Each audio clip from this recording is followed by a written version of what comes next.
Online शिक्षा के क्षेत्र में पहली बार सर्वोदय एम्पल लाया है एक नया उपहार। सभी आगामी प्रतियोगी परीक्षाओं के लिए क्रैश कोर्स तथा 6 घंटे से भी अधिक की लाइव क्लासेस। नमस्कार साथियों, सर्वोदय एम्पल क्लासेस की ऑनलाइन क्लासेस में आपका हार्दिक स्वागत है। इस वीडियो के माध्यम से हम भारतीय इतिहास के विभिन्न रूपों को और भारतीय इतिहास को अच्छे तरीके से समझने का प्रयास करेंगे, जो आपके आने वाली परीक्षाओं के लिए बहुत ही उपयोगी रहेगा। तो भारतीय इतिहास की जब हम बात करते हैं तो भारतीय इतिहास को समझने से पहले इतिहास को समझना बहुत अधिक जरूरी है। इतिहास जो शब्द है वो इतिहास क्यों जरूरी है, हमारे पाठ्यक्रम का क्यों हिस्सा है और हमारे आने वाली परीक्षाओं के लिए किस प्रकार से काम में आने वाला है, तो इसके प्रति रुचि उत्पन्न करने के लिए आपको इतिहास को समझना है। इतिहास जो है वो पुरानी उन बातों के बारे में बताता है जिनका आप उपयोग करके आने वाले भविष्य को अच्छा कर सकते हैं, मतलब उनसे आप कुछ सीख ले सकते हैं। तो इतिहास को समझने से पहले इसके किन किन चीजों को इतिहास में सम्मिलित किया गया है उनके बारे में देखेंगे। पहली बात जो है, इतिहास में वो चीजें आती है जो मानव जीवन को प्रभावित करती है। मानव जीवन को प्रभावित करने से तात्पर्य है कि वो घटनाएं जो मानव जीवन के संबंधित है, जैसे कि वर्तमान में हम बात करें कोरोना के संबंध में, तो कोरोना के संबंध में हम बात करते हैं तो वो मानव जीवन को प्रभावित किया है उसने। तो मानव जीवन को प्रभावित करने के बाद यदि भविष्य में उसके संबंध में बात की जाएगी तो वो एक इतिहास का हिस्सा हो जाएगा। तो यहां हमें बात करना है, जैसे कोरोना वाला शब्द हो गया, कोरोना, तो ये एक इतिहास का हिस्सा हो गया।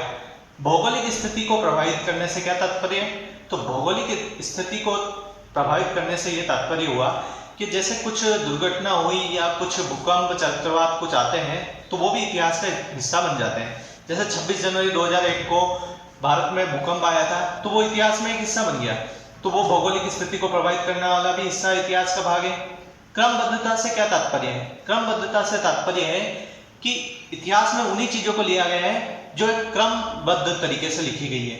तो क्रमबद्ध में एक सीक्वेंस होता है, कालांतर होता है, एक कैलेंडर होता है, जिसके हम बात करेंगे BC AD गुप्त वंश, इनके बारे में हम बात करेंगे तो हमें इसके बारे में पता चलेगा। नेक्स्ट हम देखते हैं साक्ष्य।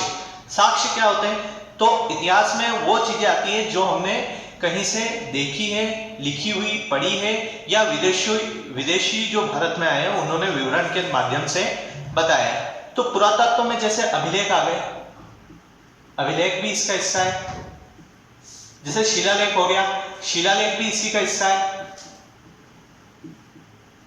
जैसे प्रशस्ति हो गई तो वो भी पुरातत्व का हिस्सा है। जैसे सिक्के हो गए, सिक्के ये डिटेल में पढ़ा जाएगा, तो पुरातत्व में वो बात होती है। साहित्य क्या है, साहित्य के अंदर हम जब बात करते हैं तो साहित्य के अंदर जैसे ब्राह्मणों के द्वारा लिखा गया ग्रंथ, जो ब्राह्मण ग्रंथ हुए या वेद हुए, उनका भी अध्ययन किया जाता है। जैसे जैन धर्म के ग्रंथ हो गए, बौद्ध धर्म के ग्रंथ हो गए, तो इन चीजों को हम साहित्य के अंतर्गत पढ़ते हैं। तो इन्हीं के माध्यम से हमें इतिहास का पता चलता है। विदेशी विवरण क्या हुआ, हैनसेंग और फाइयान जो भारत में विदेशी यात्री आए थे तो उनके द्वारा जो यात्री वृत्तांत लिखा गया तो वो विदेशी विवरण हो गया।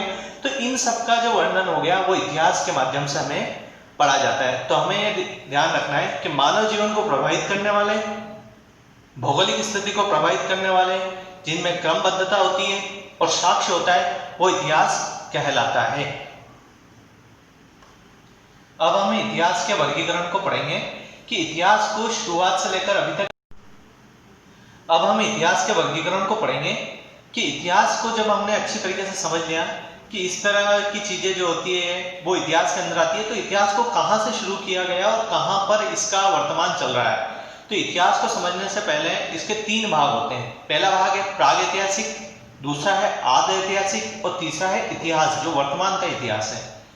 प्राग ऐतिहासिक किसे कहते हैं, प्राग ऐतिहासिक का अर्थ होता है कि वो चीजें जिनके ना तो हमारे पास कोई प्रमाण है, ना कोई साक्ष्य है और ना उनको पढ़ा जा सकता है। मतलब वहां पर एक आदि पुरुष, आदि जो पाषाण काल था उसका हिस्सा था वो, और उसमें ना हमारे पास कोई साक्ष्य है कि वहां पर मानव किस तरह से जीवन व्यतीत करता था, वहां उसका रहन सहन कैसा था, उसके ना साक्ष्य मिले हैं हमें, ना उसको पढ़ा जा सकता है। दूसरी बात करते हैं आद्य ऐतिहासिक काल।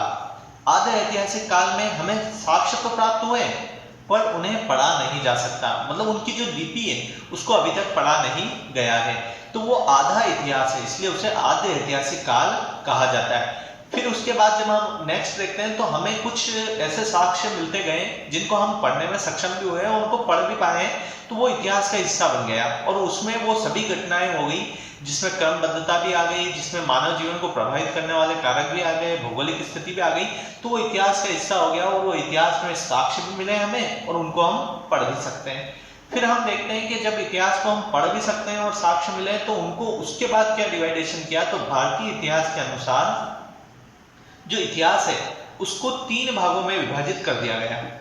3 भागों में उनके काल अनुसार उनको विभाजित किया गया, जिसमें पहला जो है प्राचीन भारत का इतिहास। प्राचीन भारत का इतिहास वही इतिहास है जिसके अंदर हम भारत की उन चीजों को पढ़ते हैं जिसमें भारत को सोने की चिड़िया कहा जाता था और भारत की ऐसी स्थिति थी जहां पर सिंधु घाटी सभ्यता जो एक नगरीय सुव्यवस्थित सभ्यता थी वो प्राचीन भारत का इतिहास है। वेदों की रचना प्राचीन भारत का इतिहास है।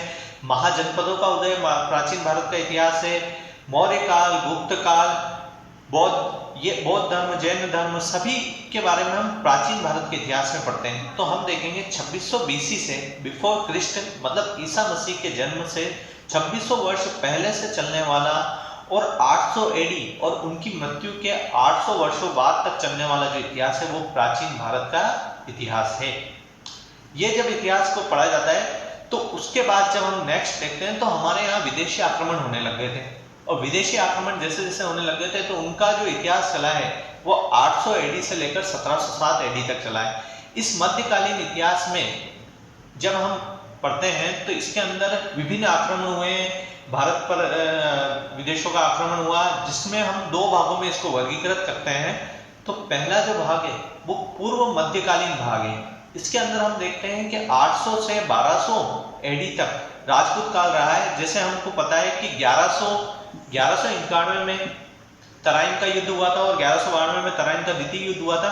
तो जब पृथ्वीराज चौहान के ऊपर मोहम्मद गोरी ने आक्रमण किया था तो उसके बाद से विदेशी सत्ता दिल्ली पर आ गई थी और फिर वो दिल्ली पर आने के बाद उसके बाद राजपूत काल खत्म हो गया था। उसके बाद फिर मध्यकाल आता है और मध्यकाल में 2 काल होते हैं, एक तो दिल्ली सल्तनत चलती है, दिल्ली सल्तनत, और एक होता है मुगल। तो दिल्ली सल्तनत जो शुरुआत होती है, मैं आपको बस बोल के बता रहा हूँ, इसको पूरा डिटेल में हम पढ़ेंगे। तो दिल्ली सल्तनत जो होती है वो दिल्ली सल्तनत जो कुतुबुद्दीन ऐबक से जो गुलाम वंश का था वहां से शुरू होती है और वहां से लेकर जो इब्राहिम लोदी होता है, जो खानवा का युद्ध होता है, खानवा का नहीं, पानीपत का युद्ध होता है 1527 का। उस युद्ध में इब्राहिम लोदी बाबर इब्राहिम लोदी को हरा देता है और 1527 के युद्ध के बाद बाबर मुगल वंश की नींव रखता है। तो ये मुगल वंश और दिल्ली सल्तनत मध्यकाल का हिस्सा है। उसके बाद जब हम देखते हैं तो 1707 में औरंगजेब की मृत्यु हो जाती है और औरंगजेब की मृत्यु के पश्चात मुगल काल खत्म हो जाता है। और मुगल काल खत्म नहीं होता है, मुगल काल का जो चरम था वो नष्ट हो जाता है। धीरे धीरे औरंगजेब की जो मराठा शक्ति हावी हो जाती है और मराठा उस मुगल सल्तनत पर हावी हो जाते हैं। तो इस कारण फिर क्या होता है, फिर आधुनिक काल शुरू हो जाता है जिसमें अंग्रेज भारत में आ जाते हैं और अंग्रेजों का जो काल होता है और अंग्रेज जो भारत में शासन करते हैं वो बहुत इंपॉर्टेंट है, क्योंकि सभी एग्जामों में ज्यादातर आधुनिक भारत का इतिहास ही पूछा जाता है। वैसे पढ़ना तीनों को पड़ता है क्योंकि क्रम के अनुसार तीनों को पढ़ना सही है, पर यदि आपके एग्जाम में आधुनिक भारत का यदि ज्यादा इंपॉर्टेंस है तो इसको भी पढ़ना सबसे ज्यादा जरूरी है। तो आधुनिक भारत के इतिहास में हम बाद में जब देखते हैं तो 1857 की क्रांति, उससे पहले प्लासी का बक्सर का युद्ध, फिर 1857 की क्रांति, फिर उसके बाद कांग्रेस का उदय होता है 1885 में, कांग्रेस के बाद गांधी जी आते हैं। तो ये सभी आधुनिक भारत का हिस्सा है जो 1707 से लेकर वर्तमान तक चला आ रहा है। तो इन सबको आप यदि दिमाग में रखें कि यहाँ से प्राग ऐतिहासिक काल, फिर आदि ऐतिहासिक काल, फिर इतिहास के भी प्राचीन इतिहास, फिर मध्यकालीन और आधुनिक, तब हम इसको आसानी से पढ़ सकते हैं। इसको नोट कर लें सभी। तो अब हम BC और AD से संबंध में और हमारे जो इतिहास के संबंध में बहुत अलग अलग जो संवत आते हैं उनके बारे में समझेंगे कि जब हम इनको पढ़ते हैं तो हमें देखा जाता है कि कोई संवत तो विक्रम संवत होता है, कोई शक संवत होता है और कोई गुप्त संवत होता है। और इनको समझने के लिए आपको एक टाइमलाइन को समझना बहुत जरूरी है। ये टाइमलाइन क्या बताती है? हमें पता है कि जीरो जो शुरुआत होती है, जो ग्रेगोरियन कैलेंडर है उसके अनुसार जीरो में क्या हुआ था, ईसा मसीह की मृत्यु हुई थी और ईसा मसीह सूली पर चढ़े थे। तो वो ईसा मसीह के बाद, ईसा मसीह के पहले का जो काल होता है वो ईसा पूर्व कहलाता है और बाद का ईस्वी कहलाता है। बिफोर क्रिस्ट एना डोमिनी, ठीक है। ये आपने बहुत बार पढ़ा होगा, नहीं पढ़ा है तो आपको याद रखना है कि ईसा पूर्व मतलब बीसी होता है और ईस्वी का मतलब होता है एडी। अब हम जब देखते हैं तो इससे पहले एक उज्जैन के राजा थे विक्रमादित्य, उन्होंने के द्वारा एक संवत चालू किया गया था, कैलेंडर। संवत मतलब कैलेंडर की तरह आपको याद रखना है, तो उसे विक्रम संवत कहा जाता है, जो उससे 57 वर्ष पहले चालू किया गया था। इसलिए 57 बीसी में विक्रम संवत की शुरुआत हुई थी। उसके बाद जब हम देखते हैं तो कनिष्क का जो शासन आता है उसके द्वारा एक शक संवत जारी किया जाता है, जो 78 एडी में शुरुआत की गई। इसके बाद जब चंद्रगुप्त द्वितीय आते हैं तो उनके द्वारा एक गुप्त संवत की शुरुआत की जाती है, जिसे कहते हैं गुप्त संवत, और ये 275 एडी में शुरू किया गया। तो इन तीनों को आपको अच्छी तरीके से याद करना है। क्या होता है कि एग्जाम में विक्रम संवत दे देते हैं, शक संवत पूछ लेते हैं, शक संवत दे देते हैं, विक्रम संवत पूछ लेते हैं। तो यहां पर आपको समझना है कि यदि आपको विक्रम संवत को शक संवत में बदलना है तो विक्रम संवत यहां से शुरुआत हो रही है तो दिया हुआ है तो आपको इतना घटाना पड़ेगा। यदि आपको शक संवत को, अब तक जो हमने भारतीय इतिहास को पढ़ा है वो एक विस्तृत रूप से पढ़ा है, जिसको आपने बहुत अधिक तरीके से समझा है और वो बहुत व्यापक रूप है। अब आपके क्रैश कोर्स के हिसाब से हम फैक्ट वाली चीजों को पढ़ेंगे, जो आपके एग्जाम में 1-2 क्वेश्चन फिक्स होते हैं। जैसे ये पहली स्लाइड है, इस स्लाइड के अंदर आपका एक क्वेश्चन बहुत सारे एग्जामों में देखने को मिलता है, जिसके अंदर हम बात कर रहे हैं, ये एक टाइमलाइन है। इस टाइमलाइन के अंदर हमें पता होना चाहिए कि जीरो जो होता है वो शून्य जो शुरुआत हुई थी हमने माना था, या ऐसा माना जाता है कि यहाँ पर ईसा मसीह को सूली पर चढ़ा दिया गया था। तो ईसा मसीह के पहले का समय ईसा पूर्व कहलाता है और ईसा मसीह के बाद का समय वो ईस्वी कहलाता है। अंग्रेजी में इसे कहते हैं बिफोर क्रिस्ट, और बाद वाले समय को कहते हैं एना डोमिनी। तो ये आपको पता होना चाहिए कि ईसा पूर्व मतलब ईसा मसीह से पहले का, और ईस्वी जो ईसा मसीह के बाद का समय। अब इसमें क्या हुआ कि ऐसा नहीं है कि एक केवल ग्रेगोरियन कैलेंडर जो है उस ग्रेगोरियन कैलेंडर में ही हम जो अभी वर्तमान में जनवरी फरवरी चलता है वो ग्रेगोरियन कैलेंडर है, पर इसके अलावा भी भारतीय समाज के अंदर अन्य चलने वाले कैलेंडर भी है, जिसमें पहली बात करते हैं वो होता है विक्रम संवत, दूसरी बात करते हैं वो है शक संवत, और तीसरा है जो गुप्त संवत। सबसे ज्यादा विक्रम संवत काम में आता है, पर हमें इन तीनों को पढ़ना बहुत जरूरी है, क्योंकि एग्जाम में इन्हीं को रिलेटेड क्वेश्चन आते हैं कि आप इसको इसमें बदलिए, इसको इसमें बदलिए। तो विक्रम संवत देखिए आप, तो ये जीरो से पहले 57 वर्ष पहले विक्रमादित्य ने विक्रम संवत जारी किया था, और वो 57 वर्ष पहले जारी किया था। तो आज यदि 2020 है, तो यदि कोई पूछे कि अभी विक्रम संवत कौन सा चल रहा है, तो यहां से 2020 है वो, तो यहां पर +57 करेंगे। तो अभी कौन सा विक्रम संवत चल रहा है? अभी जो प्रेजेंट में जो चल रहा है वो चल रहा है 2077, ये विक्रम संवत अभी चल रहा है।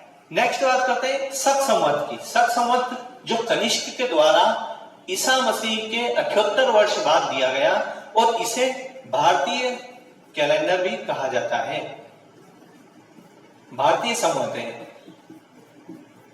इसे भारतीय संवत कहा जाता है। कनिष्क के द्वारा दिया गया 78 वर्षों बाद। तो यदि कोई पूछे कि आपको वर्तमान में कौन सा शक संवत चल रहा है, तो आपको क्या करना है, आपको जैसे 2020 में से 78 कम करने पड़ेंगे, क्योंकि ये तो पहले की बात है, जबकि हम तो यहां से काउंट करते हैं, तो -78 करना पड़ेगा। तो -78 करेंगे आप तो 2 ये आएगा, इधर 11 हो जाएगा, 11 का 3 1932। ये हमारा कौन सा संवत है? ये हमारा है शक संवत। इसके बाद हम देखते हैं गुप्त संवत। गुप्त संवत क्या था? चंद्रगुप्त द्वितीय के द्वारा गुप्त संवत शुरू किया गया, जो 275 एडी में शुरू किया गया। तो आपको केवल या तो इन तीनों से संबंध में क्वेश्चन आएंगे या गुप्त संवत तो आपसे डायरेक्ट पूछा जाएगा कि चंद्रगुप्त द्वितीय के द्वारा दिया गया गुप्त संवत कब शुरू हुआ, तो 275 एडी में। एडी का मतलब आप एना डोमिन या ईस्वी, या इसे याद करने का एक और तरीका है आफ्टर डेथ। किसकी डेथ? ईसा मसीह की डेथ। और ये भी एडी आता है और ये बीसी चलता है। तो आपके एग्जाम में जैसे क्वेश्चन आए कुछ भी, तो आपको ये ध्यान रखना है कि अभी जो चल रहा है वो यहां से चल रहा है। यदि 2020 यहां है तो हम यहां से यहां तक चले हैं। यदि वो इसका पूछ रहा है तो आपको इतना घटाना है। यदि वो विक्रम संवत पूछ रहा है तो आपको 57 जोड़ना है।